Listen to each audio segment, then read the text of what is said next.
بسم اللہ الرحمن الرحیم۔ السلام علیکم۔ سیرت النبی صلی اللہ علیہ وآلہ وسلم۔ عنوان نرالی شان کا مالک۔ حضرت آمنہ کے انتقال کے 5 دن بعد ام ایمن آپ کو لے کر مکہ پہنچی۔ آپ کو عبد المطلب کے حوالے کیا۔ آپ کے یتیم ہو جانے کا انہیں اتنا صدمہ تھا کہ بیٹے کی وفات پر بھی اتنا نہیں ہوا تھا۔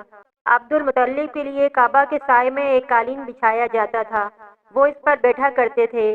ان کا احترام اس قدر تھا کہ کوئی اور اس قالین پر بیٹھتا نہیں تھا، چنانچہ ان کے بیٹے اور قریش کے سردار اس قالین کے چاروں طرف بیٹھتے تھے، لیکن رسول اللہ صلی اللہ علیہ وآلہ وسلم وہاں تشریف لاتے تو سیدھے اس قالین پر جا بیٹھتے۔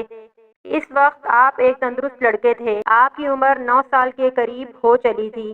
آپ کے چچا عبد المطلب کے ادب کی وجہ سے آپ کو اس قالین سے ہٹانا چاہتے تو عبد المطلب کہتے، میرے بیٹے کو چھوڑ دو، اللہ کی قسم یہ بہت شان والا ہے۔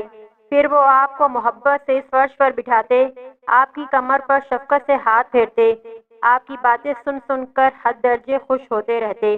کبھی وہ دوسروں سے کہتے، میرے بیٹے کو یہیں بیٹھنے دو، اسے خود بھی احساس ہے کہ اس کی بڑی شان ہے، اور میری آرزو ہے یہ اتنا بلند رتبہ پائے جو کسی عرب کو اس سے پہلے حاصل نہ ہوا ہو اور نہ بعد میں کسی کو حاصل ہو سکے۔ ایک بار انہوں نے یہ الفاظ کہے، میرے بیٹے کو چھوڑ دو، اس کے مزاج میں طبعی طور بلندی ہے، اس کی شان نرالی ہوگی۔ یہاں تک کہ عمر کے آخری حصے میں حضرت عبد المطلب کی آنکھیں جواب دے گئی تھیں، آپ نابینا ہو گئے تھے۔ ایسی حالت میں ایک روز وہ اس قالین پر بیٹھے تھے، آپ تشریف لے آئے اور سیدھے اس قالین پر جا پہنچے۔ ایک شخص نے آپ کو قالین سے کھینچ لیا، اس پر آپ رونے لگے۔ آپ کے رونے کی آواز سن کر عبد المطلب بے چین ہوئے اور بولے، میرا بیٹا کیوں رو رہا ہے؟ آپ کے قالین پر بیٹھنا چاہتا ہے، ہم نے اسے قالین سے اتار دیا ہے۔ یہ سن کر عبد المطلب نے کہا، میرے بیٹے کو قالین پر ہی بٹھا دو، یہ اپنا رتبہ پہچانتا ہے۔ میری دعا ہے کہ یہ اس رتبے کو پہنچے جو اس سے پہلے کسی عرب کو نہ ملا ہو، اس کے بعد کسی کو نہ ملے۔ اس کے بعد پھر کسی نے آپ کو قالین پر بیٹھنے سے نہیں روکا۔ ایک روز بنو مدلج کے کچھ لوگ حضرت عبد المطلب سے ملنے کے لیے آئے۔ ان کے پاس اس وقت آپ صلی اللہ علیہ وآلہ وسلم بھی تشریف فرما تھے۔ بنو مدلج کے لوگوں نے آپ کو دیکھا، یہ لوگ قیافہ شناس تھے۔ آدمی کا چہرہ دیکھ کر اس کے مستقبل کے بارے میں اندازے بیان کرتے تھے۔ انہوں نے عبد المطلب سے کہا، اس بچے کی حفاظت کرے، اس لیے کہ مقام ابراہیم پر جو ابراہیم علیہ السلام کے قدم کا نشان ہے، اس بچے کے پاؤں کا نشان بالکل اس نشان سے ملتا جلتا ہے۔ اس قدر مشابہت ہم نے کسی اور کے پاؤں کے نشان میں نہیں دیکھی۔ ہمارا خیال ہے یہ بچہ نرالی شان کا مالک ہوگا، اس لیے اس کی حفاظت کریں۔ مقام ابراہیم خانہ کعبہ میں وہ پتھر ہے جس پر حضرت ابراہیم علیہ السلام کعبہ کی تعمیر کے وقت کھڑے ہوئے تھے۔ معجزے کے طور پر اس پتھر پر ابراہیم علیہ السلام کے پیروں کے نشان پڑ گئے تھے۔ لوگ اس پتھر کی زیارت کرتے ہیں، یہی مقام ابراہیم ہے۔ چونکہ آپ حضرت ابراہیم علیہ السلام کی نسل سے ہیں، اس لیے ان کے پاؤں کی مشابہت آپ میں ہونا قدرتی بات تھی۔ ایک روز حضرت عبد المطلب خانہ کعبہ میں حجرہ اسود کے پاس بیٹھے ہوئے تھے۔ ایسے میں ان کے پاس نجران کے عیسائی آ گئے۔ ان میں ایک پادری بھی تھا۔ اس پادری نے عبد المطلب سے کہا، ہماری کتابوں میں ایک ایسے نبی کی علامات ہیں جو اسماعیل کی اولاد میں ہونا باقی ہے۔ یہ شہر اس کی جائے پیدائش ہوگا، اس کی یہ نشانیاں ہوں گی۔ ابھی یہ بات ہو ہی رہی تھی کہ کوئی شخص آپ کو لے کر وہاں پہنچا۔ پادری کی نظر جو ہی آپ پر پڑی، وہ چونک اٹھا۔ آپ کی آنکھوں، کمر اور پیروں کو دیکھ کر وہ چلا اٹھا، وہ نبی یہی ہیں، یہ تمہارے کیا لگتے ہیں؟ عبد المطلب بولے، یہ میرے بیٹے ہیں۔ اس پر وہ پادری بولا، اوہ تب یہ وہ نہیں، اس لیے کہ ہماری کتابوں میں لکھا ہے کہ اس کے والد کا انتقال اس کی پیدائش سے پہلے ہو جائے گا۔ یہ سن کر عبد المطلب بولے، یہ دراصل میرا پوتا ہے، اس کے باپ کا انتقال اس وقت ہو گیا تھا جب یہ پیدا بھی نہیں ہوا تھا۔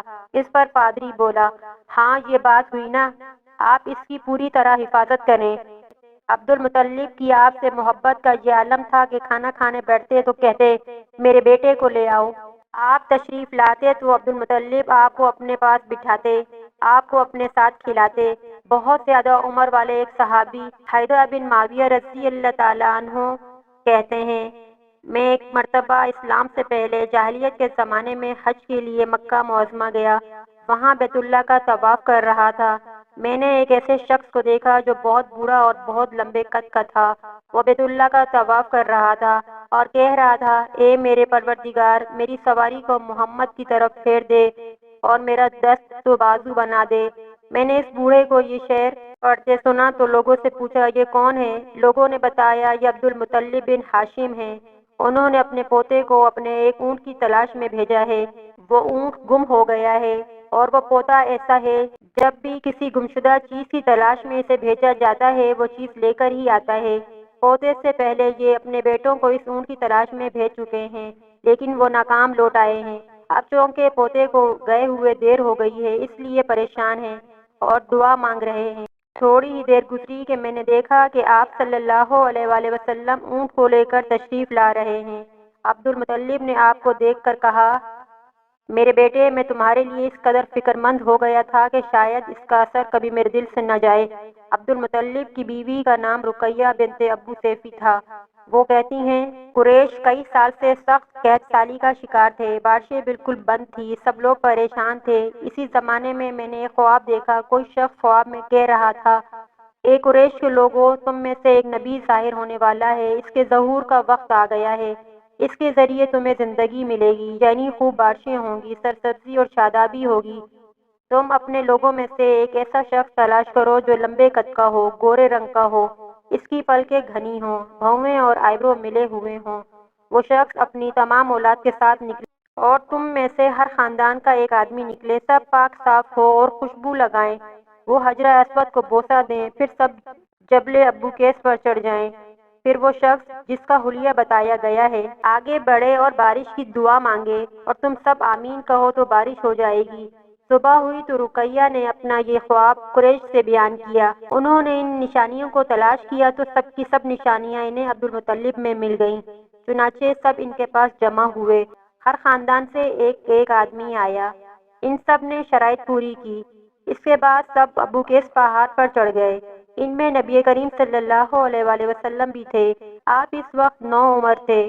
پھر عبد المطلب آگے بڑھے اور انہوں نے یوں دعا کی، اے اللہ، یہ سب تیرے غلام ہیں، تیرے غلاموں کی اولاد ہیں، تیری باندیاں ہیں اور تیری باندیوں کی اولاد ہیں۔ ہم پر جو برا وقت آ پڑا ہے تو دیکھ رہا ہے، ہم مسلسل قحط سالی کا شکار ہیں۔ اب اونٹ، گائیں، گھوڑے، خچر اور گدھے سب کچھ ختم ہو چکے ہیں اور جانوروں پر بنائی ہے، اس لیے ہماری یہ خشک سالی ختم فرما دے، ہمیں زندگی اور سرسبزی اور شادابی عطا فرما دے۔ ابھی یہ دعا مانگ ہی رہے تھے کہ بارش شروع ہو گئی، وادیاں پانی سے بھر گئیں، لیکن اس بارش میں ایک بہت عجیب بات ہوئی، اور وہ عجیب بات یہ تھی کہ قریش کو یہ سیرابی ضرور حاصل ہوئی مگر یہ بارش قبیلہ قیس اور قبیلہ مظہر کی قریبی بستیوں میں بالکل نہ ہوئی۔ اب لوگ بہت حیران ہوئے کہ یہ کیا بات ہوئی، ایک قبیلے پر بارش اور آس پاس کے سب قبیلے بارش سے محروم۔ تمام قبیلوں کے سردار جمع ہوئے، اس سلسلے میں بات چیت شروع ہوئی۔ ایک سردار نے کہا، ہم زبردست قحط اور خشک سالی کا شکار ہیں، جبکہ قریش کو اللہ تعالیٰ نے بارش عطا کی ہے اور یہ عبد المطلب کی وجہ سے ہوا ہے، اس لیے ہم سب ان کے پاس چلتے ہیں، اگر وہ ہمارے لیے دعا کر دیں تو شاید اللہ ہمیں بھی بارش دے دے۔ یہ مشورہ سب کو پسند آیا، چنانچہ یہ لوگ مکہ معظمہ میں آئے اور عبد المطلب سے ملے، انہیں سلام کیا، پھر ان سے کہا، اے عبد المطلب، ہم کئی سال سے خشک سالی کے شکار ہیں، ہمیں آپ کی برکت کے بارے میں معلوم ہوا ہے، اس لیے مہربانی فرما کر آپ ہمارے لیے بھی دعا کریں، اس لیے کہ اللہ نے آپ کی دعا سے قریش کو بارش عطا کی ہے۔ ان کی بات سن کر عبد المطلب نے کہا، اچھی بات ہے، میں کل میدان عرفات میں آپ لوگوں کے لیے بھی دعا کروں گا۔ دوسرے دن صبح سویرے عبد المطلب میدان عرفات کی طرف روانہ ہوئے۔ ان کے ساتھ دوسرے لوگوں کے علاوہ ان کے بیٹے اور اللہ کے رسول صلی اللہ علیہ وآلہ وسلم بھی تھے۔ عرفات کے میدان میں عبد المطلب کے لیے ایک کرسی بچھائی گئی، وہ اس پر بیٹھ گئے۔ نبی کریم صلی اللہ علیہ وآلہ وسلم کو انہوں نے گود میں بٹھا لیا، پھر انہوں نے ہاتھ اٹھا کر یوں دعا کی، اے اللہ، چمکنے والی بجلی کے پروردگار اور کڑکنے والی گرج کے مالک، پالنے والوں کے پالنے والے اور مشکلات کو آسان کرنے والے، یہ قبیلہ قیس اور قبیلہ مظہر کے لوگ ہیں، یہ بہت پریشان ہیں، ان کی کمریں جھک گئی ہیں، یہ تجھ سے اپنی لاچاری اور بے کسی کی فریاد کرتے ہیں اور جان و مال کی بربادی کی شکایت کرتے ہیں۔ بس اے اللہ ان کے لیے خوب برسنے والے بادل بھیج دے اور آسمان سے ان کے لیے رحمت عطا فرما تاکہ ان کی زمینیں سرسبز ہو جائیں اور ان کی تکالیف دور ہو جائیں۔ عبد المطلب ابھی یہ دعا کر ہی رہے تھے کہ ایک سیاہ بادل اٹھا، عبد المطلب کی طرف آیا اور اس کے بعد اس کا رخ قبیلہ کیس اور بنو مضر کی بستیوں کی طرف ہو گیا۔ یہ دیکھ کر عبد المطلب نے کہا، ایک گروہ قریش اور مضر جاؤ، تمہیں سیرابی حاصل ہوگی۔ چنانچہ یہ لوگ جب اپنی بستیوں میں پہنچے تو وہاں بارش شروع ہو چکی تھی۔ آپ 7 سال کے ہو چکے تھے، آپ کی آنکھیں دکھنے کو آ گئیں۔ مکہ میں آنکھوں کا علاج کرایا گیا لیکن افاقہ نہ ہوا۔ عبد المطلب سے کسی نے کہا، عکاظ کے بازار میں ایک راہب رہتا ہے، وہ آنکھوں کی تکالیف کا علاج کرتا ہے۔ عبد المطلب آپ کو اس کے پاس لے گئے۔ اس کی عبادت گاہ کا دروازہ بند تھا۔ انہوں نے اسے آواز دی، راہب نے کوئی جواب نہ دیا۔ اچانک عبادت گاہ میں شدید زلزلہ آیا۔ راہب ڈر گیا کہیں عبادت خانہ اس کے اوپر نہ گر پڑے، اس لیے ایک دم باہر نکل آیا۔ اب اس نے آپ کو دیکھا تو چونک اٹھا۔ اس نے کہا، اے عبد المطلب، یہ لڑکا اس امت کا نبی ہے، اگر میں باہر نہ نکل آتا تو یہ عبادت گاہ ضرور مجھ پر گر پڑتی۔ اس لڑکے کو فوراً واپس لے جاؤ اور اس کی حفاظت کرو، کہیں یہودیوں یا عیسائیوں میں سے کوئی اسے قتل نہ کر دے۔ پھر اس نے کہا، اور رہی بات ان کی آنکھوں کی، تو آنکھوں کی دعا تو خود ان کے پاس موجود ہے۔ عبد المطلب یہ سن کر حیران ہوئے اور بولے، ان کے اپنے پاس ہے؟ میں سمجھا نہیں۔ ہاں، ان کا لعب دھن ان کی آنکھوں میں لگائیں۔ انہوں نے ایسا ہی کیا، آنکھیں فوراً ٹھیک ہو گئیں۔ پرانی آسمانی کتابوں میں آپ کی بہت سی نشانیاں لکھی ہوئی تھیں۔ اس کی تفصیل بہت دلچسپ ہے۔ یمن میں ایک قبیلہ حمیر تھا، وہاں ایک شخص سیف بن جزن تھا، وہ سیف حمیری کہلاتا تھا۔ کسی زمانے میں اس کے باپ دادا اس ملک پر حکومت کرتے تھے، لیکن پھر حبشیوں نے یمن پر حملہ کیا، اس پر قبضہ کر لیا، وہاں حبشیوں کی حکومت ہو گئی۔ 70 سال تک یمن حبشیوں کے قبضے میں رہا۔ جب یہ سیف بڑا ہوا تو اس کے اندر اپنے باپ دادا کا ملک آزاد کرانے کی امنگ پیدا ہوئی، چنانچہ اس نے ایک فوج تیار کی۔ اس فوج کے ذریعے حبشیوں پر حملہ کیا اور انہیں یمن سے بھگا دیا۔ اس طرح وہ باپ دادا کے ملک کو آزاد کرانے میں کامیاب ہو گیا، وہاں کا بادشاہ بن گیا۔ یہ یمن عرب کا علاقہ تھا۔ جب اس پر حبشیوں نے قبضہ کیا تو عربوں کو بہت افسوس ہوا۔ 70 سال بعد جب یمن کے لوگوں نے حبشیوں کو نکال باہر کیا تو عربوں کو بہت خوشی ہوئی۔ ان کی خوشی کی ایک وجہ تو یہ تھی کہ انہی حبشیوں نے ابرہہ کے ساتھ مکہ پر چڑھائی کی تھی۔ چاروں طرف سے عربوں کے وفد سیف کو مبارکباد دینے کے لیے آنے لگے۔ قریش کا بھی ایک وفد مبارک دینے کے لیے گیا۔ اس وفد کے سردار عبد المطلب تھے۔ یہ وفد جب یمن پہنچا تو سیف اپنے محل میں تھا۔ اس کے سر پر تاج تھا، سامنے تلوار رکھی تھی اور حمیری سردار اس کے دائیں بائیں بیٹھے تھے۔ سیف کو قریش کے وفد کی آمد کے بارے میں بتایا گیا۔ اسے یہ بھی بتایا گیا کہ یہ لوگ کس رتبے کے ہیں۔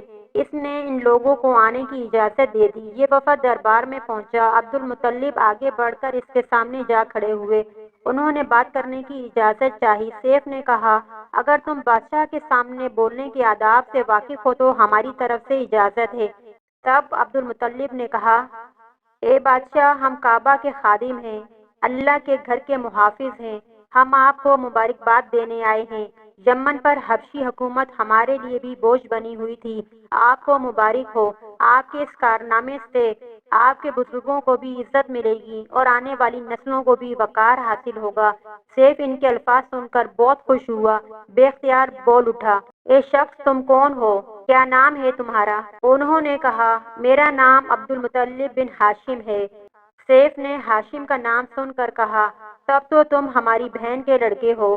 عبد المطلب کی والدہ مدینے کے قبیلے خزرج کی تھیں اور خزرج کا قبیلہ دراصل یمن کا تھا، اس لیے سیف نے ہاشم کا نام سن کر کہا، تب تو تم ہماری بہن کے لڑکے ہو۔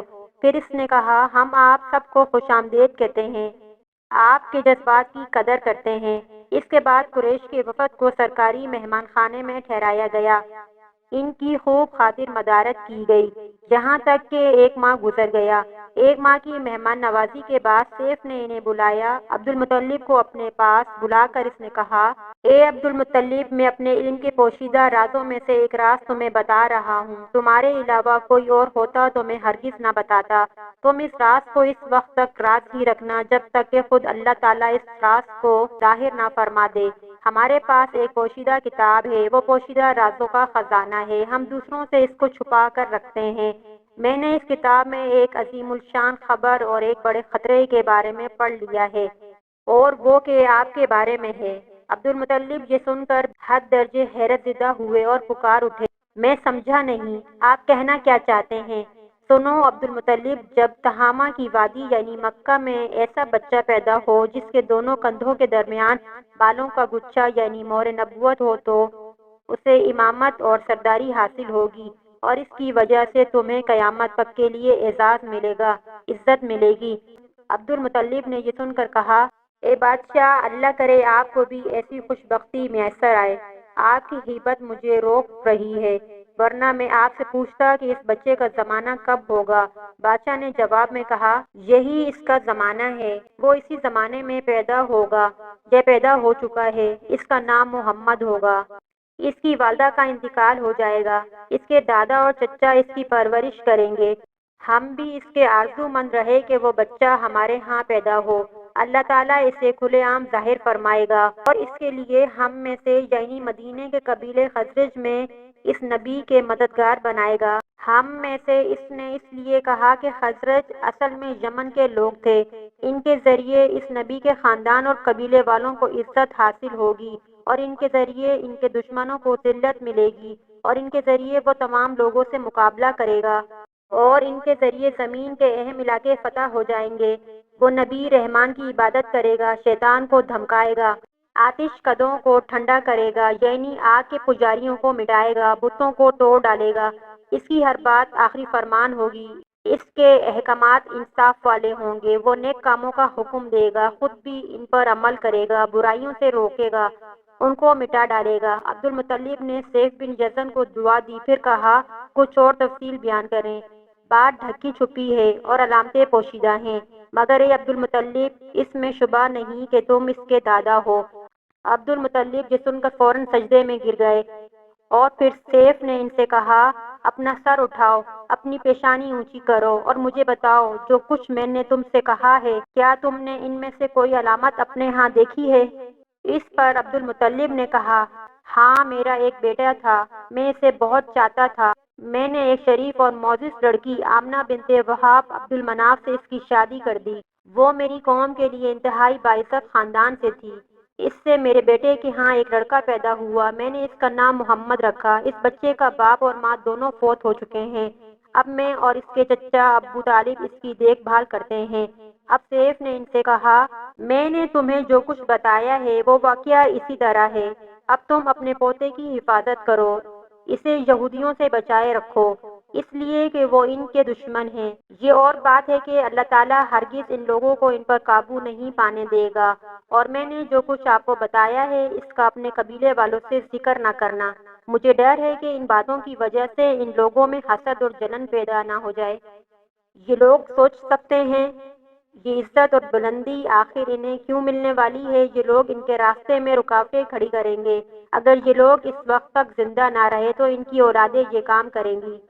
اگر مجھے یہ معلوم نہ ہوتا کہ اس نبی کے ظہور سے پہلے ہی موت مجھے آ لے گی تو میں اپنے اونٹوں اور قافلے کے ساتھ روانہ ہوتا اور ان کی سلطنت کے مرکز یثرب پہنچتا، کیونکہ میں اس کتاب میں یہ بات پاتا ہوں کہ شہر یثرب ان کی سلطنت کا مرکز ہوگا، ان کی طاقت کا سرچشمہ ہوگا، ان کی مدد اور نصرت کا ٹھکانہ ہوگا، اور ان کی وفات کی جگہ ہوگی، اور انہیں دفن بھی یہیں کیا جائے گا۔ اور ہماری کتاب پچھلے علوم سے بھری پڑی ہے۔ مجھے پتا ہے اگر میں اس وقت ان کی عظمت کا اعلان کروں تو خود ان کے لیے اور میرے لیے خطرات پیدا ہو جائیں گے۔ یہ ڈر نہ ہوتا تو میں اس وقت ان کے بارے میں یہ تمام باتیں سب کو بتا دیتا، عربوں کے سامنے ان کی سربلندی اور اونچے رتبے کی داستانیں سنا دیتا، لیکن میں نے یہ راز تمہیں بتایا ہے، تمہارے ساتھیوں میں سے بھی کسی کو نہیں بتایا۔ اس کے بعد اس نے عبد المطلب کے ساتھیوں کو بلایا، ان میں سے ہر ایک کو 10 حبشی غلام، 10 حبشی باندیاں اور دھاری دار جمنی چادریں، بڑی مقدار میں سونا چاندی، 100 اونٹ اور عنبر کے بھرے ڈبے دیے۔ پھر عبد المطلب کو اس سے 10 گنا زیادہ دیا اور بولا، سال گزرنے پر میرے پاس ان کی خبر لے کر آنا اور ان کے حالات بتانا۔ سال گزرنے سے پہلے ہی اس بادشاہ کا انتقال ہو گیا۔ عبد المطلب اکثر اس بادشاہ کا ذکر کیا کرتے تھے۔ آپ کی عمر 8 سال کی ہوئی تو عبد المطلب کا انتقال ہو گیا۔ اس طرح ایک عظیم سرپرست کا ساتھ چھوٹ گیا۔ اس وقت عبد المطلب کی عمر 95 سال تھی۔ تاریخ کی بعض کتابوں میں ان کی عمر اس سے بھی زیادہ لکھی ہے۔ جس وقت عبد المطلب کا انتقال ہوا، آپ ان کی چارپائی کے پاس موجود تھے۔ آپ رونے لگے۔ عبد المطلب کو عجون کے مقام پر ان کے دادا قصہ کے پاس دفن کیا گیا۔ مرنے سے پہلے انہوں نے نبی کریم صلی اللہ علیہ وآلہ وسلم کو اپنے بیٹے ابو طالب کے حوالے کیا۔ آپ ابو طالب آپ کے نگراں ہوئے۔ انہیں بھی آپ سے بے تحاشا محبت ہو گئی۔ ان کے بھائی عباس اور زبیر بھی آپ کا بہت خیال رکھتے تھے۔ پھر زبیر بھی انتقال کر گئے تو آپ کی نگرانی آپ کے چچا ابو طالب ہی کرتے رہے۔ انہیں بھی نبی کریم صلی اللہ علیہ وآلہ وسلم سے بہت محبت تھی۔ جب انہوں نے آپ کی برکات دیکھی، معجزے دیکھے تو آپ کی محبت میں اور اضافہ ہو گیا۔ یہ مالی اعتبار سے کمزور تھے۔ 2 وقت سارے گھرانے کو پیٹ بھر کر کھانا نہیں ملتا تھا، لیکن جب نبی کریم صلی اللہ علیہ وآلہ وسلم ان کے ساتھ کھانا کھاتے تو تھوڑا کھانا بھی سب کے لیے کافی ہو جاتا، سب کے پیٹ بھر جاتے۔ اس لیے جب دوپہر یا رات کے کھانے کا وقت ہوتا اور سب دسترخوان پر بیٹھے تو ابو طالب ان سے کہتے، ابھی کھانا شروع نہ کرو، میرا بیٹا آ جائے پھر شروع کرنا۔ پھر آپ تشریف لے آتے اور ان کے ساتھ بیٹھ جاتے۔ آپ کی برکت اس طرح ظاہر ہوتی کہ سب کے سیر ہونے کے بعد بھی کھانا بچ جاتا۔ اگر دودھ ہوتا تو پہلے نبی کریم صلی اللہ علیہ وآلہ وسلم کو پینے کے لیے دیا جاتا، پھر ابو طالب کے بیٹے پیتے، یہاں تک کہ ایک ہی پیالی سے سب کے سب دودھ پی لیتے، خوب سیر ہو جاتے اور دودھ پھر بھی بچ جاتا۔ ابو طالب کے لیے ایک تکیہ رکھا رہتا تھا، وہ اس سے ٹیک لگا کر بیٹھتے تھے۔ رسول اللہ صلی اللہ علیہ وآلہ وسلم تشریف لاتے تو آ کر سیدھے اس تکیے کے ساتھ بیٹھ جاتے۔ یہ دیکھ کر ابو طالب کہتے، میرے بیٹے کو اپنے بلند مرتبے کا احساس ہے۔ ایک بار مکہ میں قحط پڑ گیا، بارش بالکل نہ ہوئی۔ لوگ ایک دوسرے سے کہتے تھے، لات اور عزیز سے بارش کی دعا کرو۔ کچھ کہتے تھے تیسرے بڑے بت منات پر بھروسہ کرو۔ اسی دوران ایک بوڑھے نے کہا، تم حق اور سچائی سے بھاگ رہے ہو، تم میں ابراہیم اور اسماعیل علیہ السلام کی نشانی موجود ہے، تم اسے چھوڑ کر غلط راستے پر کیوں جا رہے ہو؟ اس پر لوگوں نے اس سے کہا، کیا آپ کی مراد ابو طالب سے ہے؟ اس نے جواب میں کہا، ہاں میں یہی کہنا چاہتا ہوں۔ اب سب لوگ ابو طالب کے گھر کی طرف چلے۔ وہاں پہنچ کر انہوں نے دروازے پر دستک دی تو ایک خوبصورت آدمی باہر آیا۔ اس نے تہبند لپیٹ رکھا تھا۔ سب لوگ اس کی طرف بڑھے اور بولے، اے ابو طالب، وادی میں قحط پڑا ہے، بچے بھوکے مر رہے ہیں، اس لیے آؤ اور ہمارے لیے بارش کی دعا کرو۔ چنانچہ ابو طالب باہر آئے۔ ان کے ساتھ رسول اللہ صلی اللہ علیہ وآلہ وسلم بھی تھے۔ آپ ایسے لگ رہے تھے جیسے اندھیرے میں سورج نکل آیا ہو۔ ابو طالب کے ساتھ اور بھی بچے تھے، لیکن انہوں نے آپ ہی کا بازو پکڑا ہوا تھا۔ اس کے بعد ابو طالب نے آپ کی انگلی پکڑ کر کعبے کا طواف کیا۔ یہ طواف کر رہے تھے اور دوسرے لوگ آسمان کی طرف نظر اٹھا اٹھا کر دیکھ رہے تھے، جہاں بادل کا ایک ٹکڑا بھی نہیں تھا، لیکن پھر اچانک ہر طرف بادل گھر گھر کر آنے لگے۔ اس قدر زوردار بارش ہوئی کہ شہر اور جنگل سیراب ہو گئے۔ ابو طالب ایک بار ذی الحجاج کے میلے میں گئے۔ یہ جگہ عرفات سے تقریباً 8 کلومیٹر دور ہے۔ ان کے ساتھ رسول اللہ صلی اللہ علیہ وآلہ وسلم بھی تھے۔ ایسے میں ابو طالب کو پیاس محسوس ہوئی۔ انہوں نے آپ سے کہا، بھتیجے مجھے پیاس لگی ہے۔ یہ بات انہوں نے اس لیے نہیں کہی تھی کہ آپ کے پاس پانی تھا، بلکہ اپنی بے چینی ظاہر کرنے کے لیے کہی تھی۔ چچا کی بات سن کر آپ فوراً سواری سے اتر آئے اور بولے، چچا جان آپ کو پیاس لگی ہے؟ انہوں نے کہا، ہاں بھتیجے پیاس لگی ہے۔ یہ سنتے ہی آپ نے ایک پتھر پر اپنا پاؤں مارا۔ ملتے ہیں ایک نئی ویڈیو کے ساتھ۔ اجازت دیجیے گا اس اپنے پن کے ساتھ کہ اپنا بہت خیال رکھیے گا۔ اللہ حافظ۔